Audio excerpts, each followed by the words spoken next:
주변을 보면서도 참 사람들이 위로받고 또 사람들의 마음을 나누기가 쉽지 않은 시대를 살아갑니다.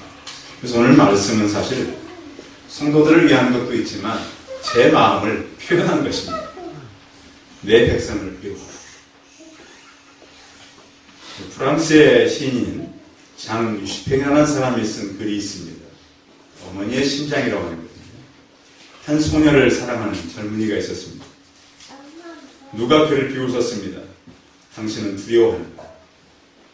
소녀가 이렇게 요구합니다. 당신 어머니의 심장을 나에게 줄 수 있나요? 이 젊은이는 자신의 어머니를 죽였습니다. 어머니의 가슴을 찢어 피로 물든 심장을 꺼내고 사랑하는 여인을 향해 달려갔습니다. 하지만 성급했던 젊은이는 비틀거리며 넘어졌습니다.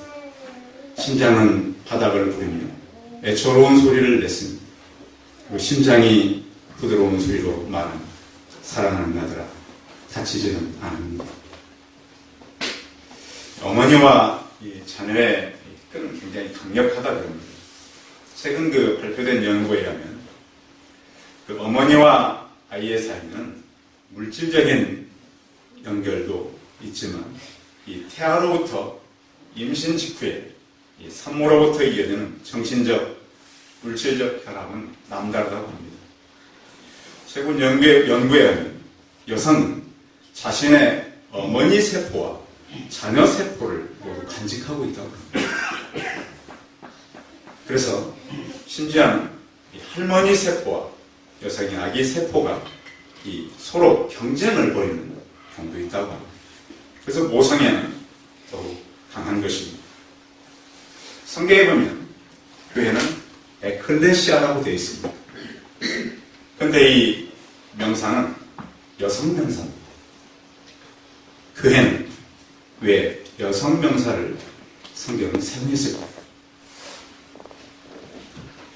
도인배 역사 연구에 보면 문명의 비교 연구라는 것은 이렇게 말합니다. 로마 제국이 멸망했을 때 교회가 살아남은 것은 교회가 백성을 지도하고 백성의 충성심을 얻는 데 비해서 로마 제국은 지배적 소수자나 백성 그 어디로부터도 신뢰를 얻지 못했기 때문이다. 결국 죽어가는 사회 속에서 살아남은 교회는 마침내 거기에 새로운 사회를 탄생하는 모체가 됩니다. 이렇게 글에 쓰고 있습니다. 로마는 사라졌지만 교회가 여전히 존재하는 이유는 이것입니다. 교회는 무너진 세상에 언제나 모체가 되었습니다. 우리나라가 많이 무너졌습니다. 국가가 이렇게 된 것은 교회의 책임이 크다고 봅니다. 제가 무슨 잘못을 한 건 아닙니다. 제가 실제적으로 가서 국가가 이렇게 되도록 망친 장본인은 아니지만 목회자이기 때문에 책임을 통감을 합니다. 이스라엘이 무너진 것은 그 당시에 지도자들의 책임이 컸습니다. 주전 568년에 남유다가 완전히 멸망할 때도 백성들의 책임보다는 지도자들의 책임이 컸습니다. 왕들과 선지자들과 제사장들이 가로서질 못했습니다. 물론 깨어있는 소수의 선지자들은 있었습니다. 그러나 그들의 외침은 너무너무도 힘든 외침이었고 사람들은 그들의 소리를 들으려 하지 않았습니다. 그들은 포로가 되었고 바벨론에서 비참하게 생활해야만 했습니다. 사람들의 소원이 있었습니다. 70년이 되면 우리가 돌아갈 수 있다. 그런데 현실은 그렇지 못했습니다. 너무너무 힘들고 과연 그때가 올까? 정말로 70년이 지나면 우리가 돌아갈 수 있을까? 아니 이때 하나님께서 그의 선지자들을 통해서 외치게 한 겁니다. 너희는 분명히 돌아간다. 그때 보면 이것은 논리적으로 설명해서 되지 않기 때문에 하나님께서는 선지자들을 통해서 그냥 외치게 했습니다. 그 외침이라는 게 그렇잖아요. 그 논리적으로 이해가 되고 상황적으로 맞아서가 아니라 외침이라고 하는 것은 사람들에게 설득이 되지 않을 때 외칩니다. 오늘 이사야가 바로 그것을 설명합니다. 외치는데 여호와의 길을 얘기해라. 그리고 사막에 하나님의 대로를 평탄케 해라. 이 광야에다가 어떻게 길을 내겠어요? 그렇죠. 광야에 길을 내는 것은 거대한 토목공사입니다. 그런가 하면 하나님의 대로를 평탄케 한다고 하는 것은 쉬운 일이 아닙니다. 요즘에도 이렇게 큰 산을 무너뜨려서 길을 내고 그런 것은 굉장한 일입니다. 하나님께서는 이 일을 하라고 하는 것은 그들이 돌아올 때 하나님께서 어떻게 큰 일을 할 것인가를 말씀한 문학적인 표현입니다. 그래서 우리는 성경의 말씀을 말씀 그대로 받아들이는 것이 아니라 때로는 문학적으로 표현했음을 이해할 수 있습니다. 흩어진 사람들의 반응은 이 소리를 들었을 때 소망도 가져질 것입니다. 만약에 이제 대한민국이 통일이 잘 돼가지고 이건 분명히 이것은 이제 예를 드리는 겁니다. 우리나라가 국력이 많이 더 지금보다 성장해서 과거에 대한민국에 살다가 다른 나라로 가신 분들이 계시잖아요. 러시아라든지 내몽골이라든지 중국이라든지 이런 분들이 오면은 무상으로 집도 제공하고 땅도 제공한다. 그럼 이 사람들이 소식을 들었을 때 얼마나 기쁘겠어요? 그냥 그 땅에 살까요? 돌아올까요? 하다 마찬가지입니다. 그들이 과거에 갈 때 하나님은 그들의 땅을 어떻게 보관하게 했냐면 땅을 사가지고 성경에 보면 선지자에게 그것을 갖다가 사는 사람들에게 같이 가서 그 기록을 하고 항아리에 담아서 땅속에 묻어둬. 왜 그랬을까요? 돌아올 것이 분명하기 때문에. 그렇게 하고 그들이 포로로 간 거예요. 그래서 우리는 농부가 이 밭을 갈다가 그 땅에서 보화를 발견했다라고 하는 신약 성경의 얘기를 이런 구약의 사건 속에서 이해할 수 있는 것입니다. 그들이 가면서 다 보관할 곳은 땅밖에 없었어요. 그래서 하나님께서 이제 너희가 돌아가게 합니다. 이스라엘 백성들이 과거에도 포로로 갔다가 돌아온 그런 역사적 기록이 있었어요. 그게 언제죠? 이스라엘 백성들이 갔다 포로가 거의 포로처럼 일하다가 돌아왔던 기억. 출애굽 때 그들이 한번 돌아왔던 기억이 있습니다. 그래서 그들은 출애굽 때 와서 그들의 백성들이 무엇 했는가를 그들은 이미 배웠고 들었습니다. 그들이 이제 바벨론에서 예루살렘까지 돌아가는데 짧은 거리가 아닙니다. 직선 거리는 900km밖에 되지 않지만 실제적으로 길을 따라서 가면 약 1500km입니다. 지금이야 1500km 하면 뭐 자동차로 가면 금방 갈 수 있겠죠. 그런데 그 당시는 다 걸어갔습니다. 무거운 점은 짐승에 태우고 사람만 아침부터 같이 갔습니다. 그래서 학자들은 여기를 오는데 한 넉 달은 걸어야 가능하다고 생각을 합니다. 그럼 생각해 보십시오. 한 달도 아니고 4달 동안 매일 걸어가요. 젊은 사람들은 괜찮겠지만 어린 아이들, 연세가 많으신 어른들, 또 임산부들은 얼마나 어렵겠어요. 사람이 하루를 걸어도 힘든데. 제가 얼마 전에 이사를 하면서 보니까 그냥 하루 종일 밖에 있었어요. 점심도 못 먹고. 모르겠어요. 왜 그랬는지. 어떻게 하다 보니까 점심 때도 놓쳐서. 오후쯤 되니까 어떤 현상이 오냐면 몸이 약간 이렇게 떨리고요. 몸이 좀 이렇게 서 있는데 약간 앞뒤로 흔들리는 느낌이 오더라고요. 네, 그런 현상이 있어요. 하루. 물론 제 그날 일 때문에 평소에 하루를 걸은 적이 없어요. 근데 그날은 많이 왔다 갔다 했어요. 어디 은행도 갔다 와야 되고 여기 교회도 왔다 가야 되고 뭐 저쪽 가야 될 집 있어야 되고 달 동안 사람이, 이 사람들이 뭐 이제 돌아가야 되니까 연습하고 그런 건 아니잖아요. 야, 우리 언제 가니까 지금부터 몸 관리해야 돼. 이런 게 아니라 갑자기 돌아가야 됩니다. 이런 상황 속에서 이들은 모든 것을 준비해야만 했어요. 그래서 하나님께서 그 백성들을 향해서 1절에 이렇게 말씀하고 있습니다. 다시 우리 40장 1절 읽어봅니다. 시작. 너희 하나님이 너희를 위로하라. 내 백성을 위로하라. 1절은 하나님께서 물론 위로하라는 말씀도 있지만 하나님과 그 백성들의 관계를 설명합니다. 이스라엘과 하나님과의 관계는 나와 내 백성의 관계다. 내 백성이다. 여러분, 아이들도 자기 것은 소중하게 여겨야 안 되고요. 굉장히 소중하게. 저희 그 둘째 아이가 가장 소중하게 여기는 것은 잠잘 때 늘 가지고 자는 인형입니다. 지금도 여전히 데리고 자요.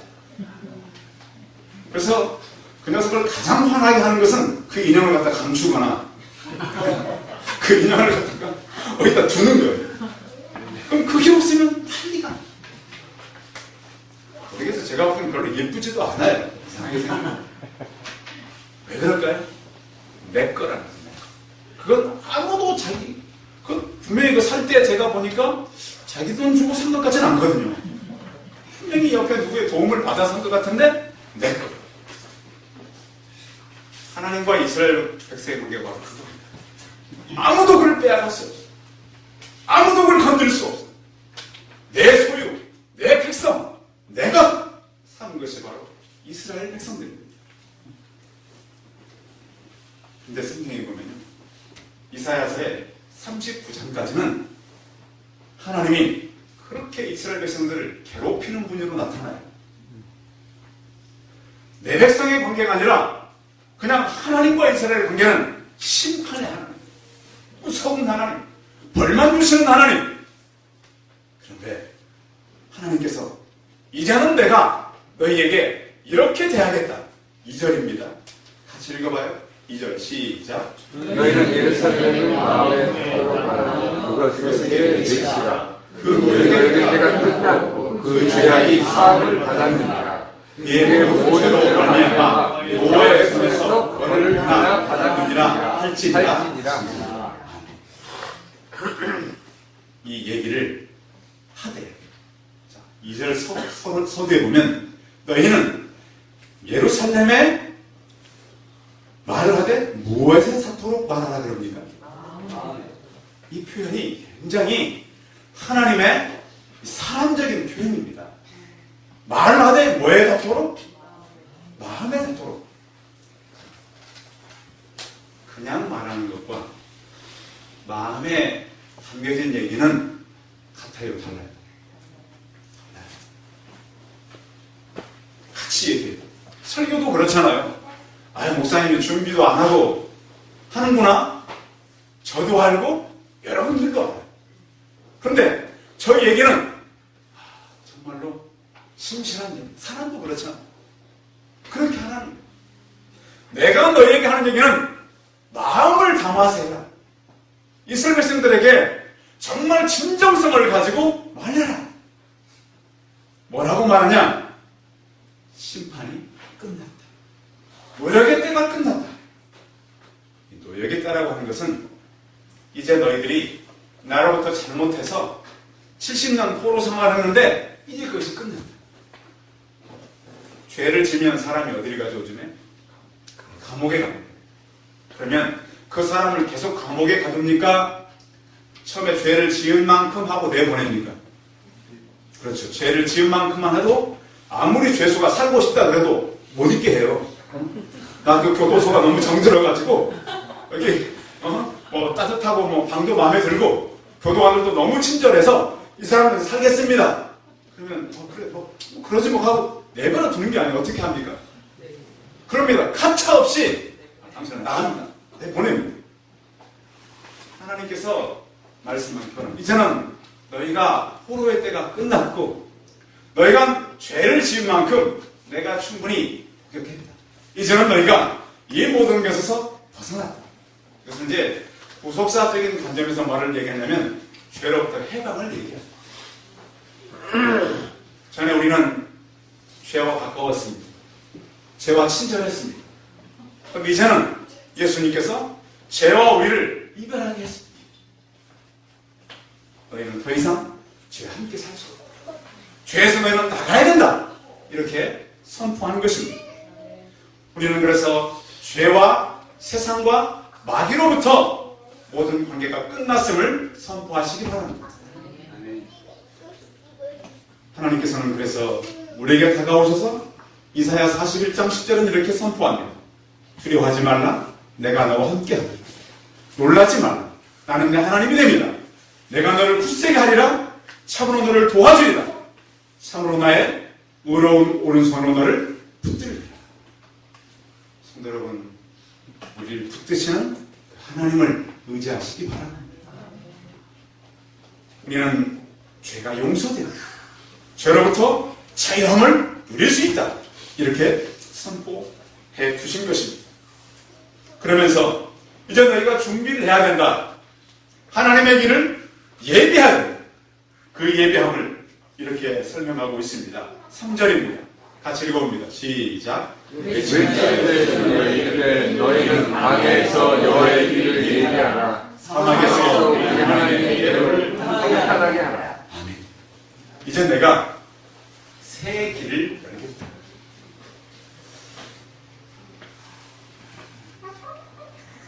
저는 이번 주에 그런 생각을 가졌습니다. 하나님께서 권사님 모시고 가고 뭘 우리에게 주실까? 하나님은 우리가 볼 때는 잃는 것도 있지만 얻는 것도 있어요. 그러시겠죠? 우리 어르신들, 권사님, 또 우리 집사님들, 여자분들은 아마 그 마음이 지금도 오는 것 같아요. 이렇게 얼굴 뵈니까. 근데 하나님은요, 더 가치 있는 것으로, 더 좋은 것으로 우리에게 허락하실 것을 믿으시기 바랍니다. 하나님은 이제 새 일을 하실 것입니다.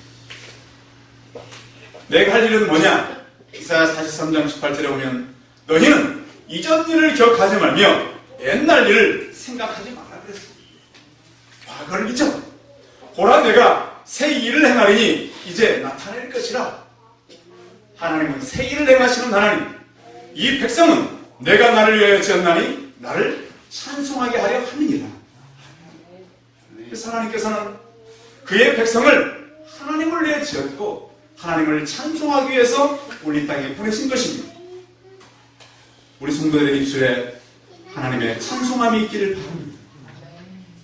이렇게 하나님께서 내 길을 준비하고 앞으로 어떤 일이 생길 것인가? 4절 한번 읽어봅니다. 4절 시작. 물자들마다 부어지며 숲마다 언덕마다 낮아지며 오르지 아니한 곳이 평탄하게 되며 험한 곳이 평지가 될 것이고. 아멘. 여러분 가는 길을 하나님께서 먼저 가셔서 우리의 길을 준비하시고 여기 있는 대로 산이 고두어지고 언덕이 낮아지고 고르지 않은 곳이 평탄하게 되며 험한 곳이 평지가 될 것을 믿으시기 바랍니다. 하나님은 우리보다 앞서가십니다. 여러분들 가운데 어려운 기도 제목이 있으십니까? 나보다 앞서가셔서 이 일을 행하시는 하나님을 믿고 나가시기 바랍니다. 또 우리 생각을 하나님께서는 역사하십니다. 또 우리의 육신은 굉장히 연약함을 성경은 이렇게 표현했습니다. 6절이죠. 6절 시작. 말하는 자의 소리여 외치라. 대답하되 내가 무엇이라 외치리까 이르되 모든 육체는 불이요 위에 모든 아름다움은 그들의 꽃과 같으니. 7절까지 푸른 다르고 꽃이 심은 여호와의 기운이 그 위에 불미리라. 이 백성은 실로 풀리로다. 아멘. 사람들은 굉장히 연약합니다. 우리 건강할 것 같고 일할 수 있을 것 같지만 사람은 굉장히 빨리 약해질 수가 있습니다. 그러나 풀은 마르고 꽃은 시들지만 우리 하나님의 말씀은 영원히 살게 되는 것입니다. 그래서 이는 하나님께서 우리를 통해서 일하시고 우리 길을 여시고 약한 우리를 아십니다. 그러면서 이사야를 통해서 이 백성들을 향해서 외쳐라, 말하라 이렇게 선포하고 있는 것입니다. 또 이 하나님은 역사 가운데 우리를 지키실 뿐만 아니라 오늘 말씀을 통해서 우리에게는 목자와 같이 우리에게 다가오겠다라고 말씀을 하셨습니다. 11절입니다. 11절 시작. 그는 목자같이 양떼를 먹이시며 어린 양을 그 팔로 모아 품에 안으시며 저녁에는 암컷들을 온순히 인도하시리라. 아멘. 이스라엘과 하나님과의 관계는 양과 목자의 관계로 늘 설명되어 있었습니다. 다윗도 이 시편에 보면 여호와는 나의 목자라고 표현했습니다. 근데 목자가요, 이렇게 보면 무슨 들에서 이렇게 모자 쓰고 지팡이 들고 이렇게 낭만적인 일이 아닙니다. 목자들이 하는 일은 굉장히 어려운 일입니다. 때로는 숨겨진 양들을 찾아야 되는 수고도 해야 돼요. 안 보이면. 또 하나는 가끔씩 양을 잡아먹는 곰이나 늑대가 와서 양을 해칩니다. 그러면 목자는 목숨을 걸고 그 양을 구해내는 것이 바로 목자입니다. 평평한 목자는 밤에도 늘 양을 지키는 것입니다. 하나님은 내가 이스라엘에게 목자가 되겠다. 그 양떼를 먹이겠다 그랬습니다. 이 먹인다라고 하는 표현은 물론 육신적으로 먹는다는 표현도 있습니다.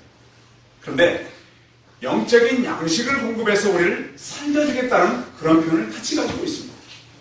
우리는 늘 내가 너를 먹이겠다. 그럼 이 땅에 살 때 육신적인 걸 생각합니다. 그러나 하나님은 우리에게 주시는 것이 육신적인 것뿐만 아니라 영적인 것을 같이 말씀하고 있습니다. 혹시 여러분 지치셨습니까? 사람들은 살면서 많이 지칩니다. 이사야서 40장 31절에 보시면 오직 여호와를 앙망하는 자는 새 힘을 얻으리니 독수리의 날개치며 올라감 같을 것이요 다른 박질하여도 혼비하지 아니하겠고 걸어가도 피곤하지 아니하리라. 포로 생활 근 70년이 다 되도록 지쳐있는 그들에게 내가 이제 새 길을 내겠다. 내가 이제 새 일을 하겠다. 이 말씀이 여러분 가슴 속에 들려지길 바랍니다. 지금까지 혹시 하나님께서 역사하심이 없었나요? 새 길을 열고 새 힘을 주실 그 하나님을 저와 같이 바라보시기 바랍니다. 아멘. 이것이 믿음입니다. 39장까지는 그런 일이 없었습니다. 40장을 넘으면서 내가 이제는 일하겠다. 너희 인생을 내 그 앞에서 가서 일하겠다. 이렇게 약속하고 있는 것입니다. 때로 하나님은 그들의 목자가 아니라 그들을 갖다가 해치는 포식자와 같았습니다. 이스라엘이 얼마나 바벨론에게 사람들에게 잔인하게 죽임당하면서 끌려갔습니다. 얼마나 많은 사람들이 죽고 얼마나 많은 사람들이 고난을 당했습니다. 그들이 돌아와서도 그들은 많은 어려움을 만났습니다. 성전을 재건하고 예수님이 오셨을 때도 그들은 그 나라가 회복되지 못했습니다. 그 위에도 수백 년 동안 이스라엘은 회복되지 못했습니다. 그런데 하나님은 주님의 말씀을 통해서 요한복음 10장 14절에 보시면 나는 선한 목자다. 이스라엘 사람들이 봤을 때 그 하나님의 선한 하나님인가? 이게 참 이해하기 어려웠을 거예요. 나는 내 양을 알고 양도 나를 아는 것이 아버지께서 나를 아시고 내가 아버지를 아는 것 같이 나는 양을 위하여 목숨을 버리노라. 하나님은 그들에게 정치적인 하나님이 아니고 영적인 목자라고 말씀을 하고 있습니다. 내가 너희를 먹이고, 또 하나는 그렇게 말씀하죠. 그 팔로 모아 품에 안으시며 그랬습니다. 마치 암탉이 병아리를 모으듯이 봄에, 따뜻한 봄에, 제가 어릴 때 보면 이 닭들이 봄에 이 병아리를 많이 이렇게 만들어요. 그래가지고 이렇게 따뜻해지면 이 암탉이 이렇게 바깥에 따뜻한 데 있으면 이 병아리들이 와가지고 그 날개 밑에 들어요. 처음에는 병아리들이 없어요. 어디 갔나 보면 다 날개 밑에 들어가요. 가끔씩 그 전에 제가 봤던 그 남극의 눈물이라고 하는 그 TV에서 했던 그 프로가 있었는데, 그런 그 황제 펭귄이 알 하나를 그 수개월 동안 보호하잖아요. 발등에 올려놓고. 그 발등에서 나가서 그 불과 한 30초 이상만 밖에 있으면 다 얼어붙잖아요. 그래서 발등에 올려놓고 그 알을 품. 그래서 음식도 못 먹어요. 그렇죠? 그 영하 40도 돼요. 저는 그걸 보면서 하나님께서 우리를 품는데 그분의 신실하심, 그분의 열심, 우리를 보호하심, 이것을 늘 믿게 되는 것입니다. 그렇게 품에 모을 뿐만 아니라 젖먹이는 암컷들을 온순히 인도하십니다. 어려운 일이 생기면 아이를 가진 엄마들의 책임입니다. 그래서 제가 결혼식에 가면서 전철 이렇게 타고 가는데 보면 저도 참 양보 잘 안 하지만 요즘 사람들이 참 양보 안 하대요. 그 엄마가 아이를 이렇게 데려와서 이렇게 섰는데 유민이만 해. 근데 애가 되게 피곤해. 이거 좀 양보하면 좋겠는데 아니야. 그래서 제가 이제 저쪽 좀 먼데 자리가 비길래 제가 이제 좀 나섰어요. 탈락을 달다 만들라는 걸 애를 먼저 밀고 자, 그 엄마가 저한테 고맙다.